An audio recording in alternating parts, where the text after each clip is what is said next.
Good morning sa bebe na. Ha? Hello. Good morning my baby Marmar. Good morning my palangga. Ha? Oh shush. Ay shush. Ay shush.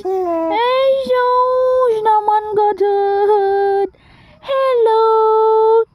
Tulog pa si Ate Isa. Good morning yan. Ha? Opo? Good morning yang bebe na? Ha? Good morning ng bebe na? Ha? Ha? Bebe no?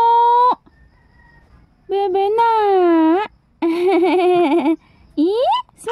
Ay shush. Ay shush. Ay shush. Ay shush.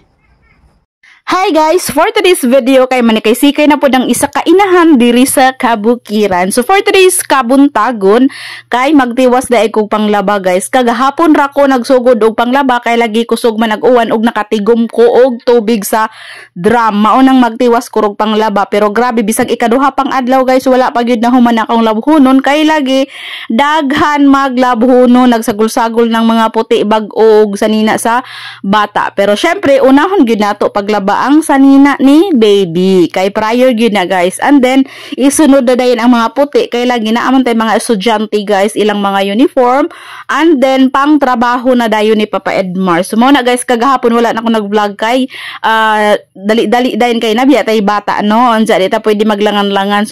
So kay tulog man lagi si baby guys mo nang akong gipanggawas ang mga nilabhan ako guys kagahapon og ako mga hinangir kay aron mainta na si Ja. Daghan kog mga hinalay diha sa sulod guys ako na siyang gipagawas ug ako pa na siyang gikimpit diha kay dili na gyud matabang. Nahurot na akong mga hangir guys og nahayhay na pud nahayhayan na pud nako tanan nga mga halayan. Umaw nang ako na lang siyang gikimpit ang mga gagmay.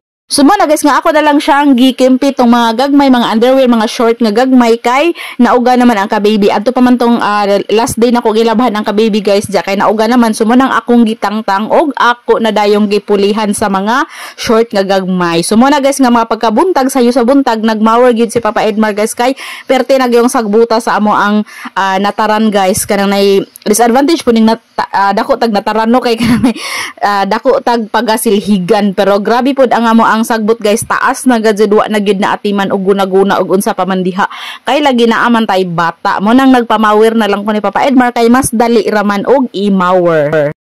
Og pag human ako panghay guys ako na dayong gisunod ang mga puti nga ako asang gihumulan ako sang gipahumok guys gibutangan ako og sabon dayon gibutangan ako sa washing kay ako ara na siyang i-washing mga hinlo man na hinon sa guys kay mga uniform mga t-shirt nga mga puti nga pang eskwela bitaw guys as in kanang naidira pud na siya tantong hugaw mo nang ato na lang na siyang ipatod kay safe raman pud na siya at least na humol, and then pagkahuman na pagajud ko ilabhonon nga third batch na jud ni guys.